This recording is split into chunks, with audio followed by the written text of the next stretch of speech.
Hello and welcome back to another video. In today's video I'm going to be doing a crossbreeding guide for the Farming 2.0 system in Rust. I'll give you a little quick introduction to genes in case you haven't seen them at all, but basically every plant has 6 genes. If you have a seed, it'll randomly choose between all of those 6 genes to be anything. The genes range from good and bad, which is red for bad, green for good. The bad genes include W and X. X doesn't mean anything. W means it needs more water. And then the good genes are G, Y, and H. G means it'll grow faster, Y means it'll give you more crops, and H means it's more resistant to temperature changes. H isn't really that good of a gene because if you build next to water, you'll get 100% anyway. So G and Y are the best, and the best format is to have 2Y and 4G because that gives you the best yield per hour. As you can see here, I've done it for one of my cord seeds, so I'm going to start from scratch with pumpkin ones and show you how to do it. The first thing you're going to need is samples, and a lot of them. The more planter boxes you can do, the quicker you're going to be able to get the perfect gene. So I've put out 4x4, so I've got 16 large planter boxes to work with. So what you want to do is plant them in the corners of each planter box so that they don't crossbreed with each other, and you get 4 separate seeds for each one. Note that you can't crossbreed across planter boxes, so don't worry if they're touching across the two.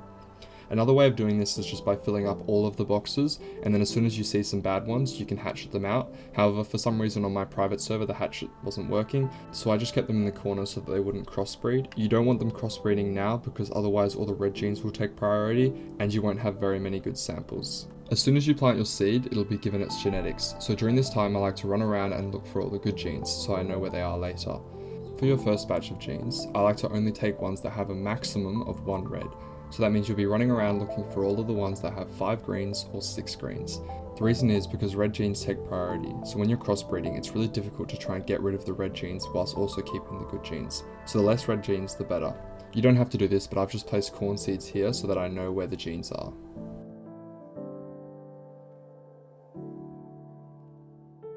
Wait for your crops to grow, and then go take clones of your good genes. The bad genes don't go to waste. You can still harvest these and then eat them, or you can chuck them in the compost. As you can see from 12 large planter boxes, I've gotten roughly 6 genes which have only a maximum of 1 red. So as you can expect, you're going to get roughly 1 good gene per 2 large planter boxes. You can be less picky with the genes, however obviously the more picky you are, the easier this next step is going to be. Now onto the actual crossbreeding. For the sake of this video, I've got a little 2x2 over here where I'm going to be doing all my crossbreeding. Whilst you're crossbreeding, it's important that you replant other seeds in your main area so that you keep getting new and unique clones, because you can make 1 good clone out of your first batch. However, if you want to alter it so it's perfect, you're going to need a lot more samples, so keep making samples in the meantime. The best method I found for crossbreeding is to choose 5 plants, 4 of which are going to go in the corners of your large planter boxes, and then the 5th one is going to go in the middle. You're going to plant your 4 outer ones first, so they're not going to be altered. However, the final one in the middle will be altered by all 4. The way I do it is I put all 5 of them on the left of my screen, as you can see here, and then you need to count which ones are going to take priority. Right now, the bottom one is going to be last, so you don't have to factor in any of the genes of the bottom one, you only need to factor in the top 4. For the sake of this video, I'm going to be numbering the genes 1st, 2nd, 3rd, all the way up to 6, so that you can understand what I'm saying. If you plant 4 clones, and 2 of the first genes are G, then G will take priority. However, if you have 2 red genes, it's an instant no-no. You can't have 2 red genes, otherwise that will 100% take priority, and you're going to get stuck with a red gene for your final crop. So what you need to do is spread out your red genes. For example, if your first seed has a red gene in its first gene pool, then you need to make sure that the other red genes are in the 2nd, 3rd, 4th, and 5th. It doesn't matter how many red genes you have, as long as they're spread out evenly. Here's my gene layout. As you can see, my reds are spread evenly between my 1st, 2nd, and 4th slot, so that there's no double reds. And with every red, I have a double set of greens. Not just any greens though, they need to match up. So for every red, I have 2 of the same. For my X, I have 2 Gs. This means that the 2 genes will take priority over the X. It's important that you have 2 of the exact same type of green, because if you have 3 different types of greens, they won't take priority over a red, and you'll get stuck with a red. To counteract my X in the first slot, I have 2 Gs. To counteract my W in the second slot, I have 2 Hs. And to counteract the W in my 4th slot, I have 2 Gs. As you can see, these double ups are going to cancel the reds. Okay, that covers 1, 2, and 4. What about 3, 5, and 6? Well, for 3 I have 2 Gs but also 2 Hs, so that means I have a 50-50 chance of it being a G or an H. For 5 I have 3 Gs, so it's going to be a G, and for 6 I have 3 Hs, so it's going to be an H. Note that all 6 of these have double ups, so no matter what I plant in the middle of the 4, I'm always going to get the same result. However, if I didn't have a double up and I didn't have a red, let's say in slot 6 I didn't have any double ups on green and I didn't have any reds, that would mean that whatever the green is in the central plant, it would keep that green. This is very useful for later.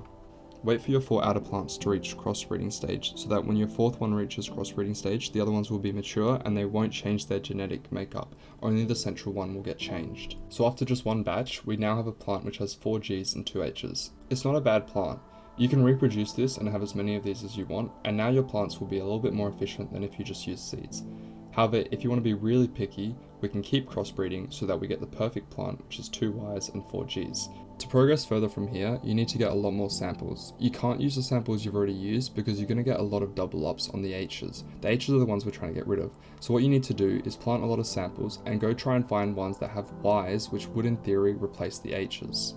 I did another sample of 12 large planter boxes, and then I planted my 4 best clones which I think lined up to improve my plant. Here's what they looked like. As you can see, they all prioritize G, except for the last one, which is a 50-50. But the beautiful thing about 50-50s is that if you don't get what you want on the first try, you can just clone the 4 outer ones and do the experiment again. That way you always get what you want. I got quite lucky and got 5 Gs and a Y, so now I had a near perfect plant. But for the sake of the video, I wanted to get to a perfect plant, which is 2 Ys and 4 Gs, so I just kept repeating this process where I'd get a lot of samples and then find 4 that lined up so that they'd give me what I want. Remember that 50-50s are good because you can always repeat the process, and to get rid of one of the Gs, I needed to make sure that I had 2 Ys lining up in the same spot, so that's exactly what I did. Because I had lots of G clones, I went around looking for clones that had lots of Ys, so that I could match them up and get rid of some of the Gs and turn them into Ys. Obviously this process is tedious and you can actually get better at it. Like I said, it's very similar to Sudoku, so as you do this more and more, you'll find better links and you'll get a perfect plant in fewer cycles. For this one it took me around 3 or 4, but obviously I'm still improving. I just wanted to show you roughly how to do it, and then you can just keep repeating the process. Obviously the more sample size you have, the more you have to work with, but the easiest way I found out is if you just get a document open, you can write up all the possible combinations you have and make sure to put them on top of each other. That way you can look down and look at the first, second, third, and so on, and see if it's going to take priority. But the main thing to focus on is making sure your sample size is large so that you have lots of plants which don't have very many reds. Make sure to out prioritize the red. And then the other thing, which is actually quite helpful, if you don't have any double ups or reds on one of your slots, then all you need to do is go find a clone which has a gene of your desire in that specific slot. So for example, if you don't have any double ups on the first gene pool and you don't have any reds, you can go look in your sample size and find one that has a green G or a Y in its first slot. This way it'll keep its green because there's no priority and there's no red. And then all the other ones will get changed because they do have priority. This way you can add in genes with this trick. These were the 4 final clones that I got, and as you can see, they lined up to give me the perfect clone, which is 2 Ys and 4 Gs. Then take a clone of your perfect pumpkin and replant them and reproduce more and more clones. A quicker way to speed up this process is to plant the clones in the corners. This way, once they reach mature stage, you can plant any random seed in the middle and it'll crossbreed to get the same traits as your perfect one. Once you get 5, you can place them in a cross, and then you can crossbreed ones by placing random seeds in the 4 corners. However, this doesn't work with pumpkins because once pumpkins reach mature stage, they take up too much space and they don't allow you to place seeds in the corners. However, with hemp, potatoes and corn, you can do this trick and place them in the corner when they're ready. That is the end of my crossbreeding guide. I hope you guys enjoyed. It was a lot of hard work trying to figure out all of this stuff, but it was definitely well worth it in the end. It's not that efficient right now, however I do know that recipes will be coming out in the future, and this is a skill that you want to learn at the start so that it doesn't pile up later if it becomes more complicated. My thoughts on crossbreeding is that it's not that useful right now. However, if you just do what I did with the sample sizes, you can get quite lucky and find a gene that's good on its own, and then you can just reproduce this one and have a decent farm. But for the sake of the video, I wanted to show you that it is possible to get a perfect one, and this is how you do it. If you have any questions or requests, please leave them down in the comments as I read all of them. Like the video if you enjoyed and subscribe to see more. Thanks for watching, guys.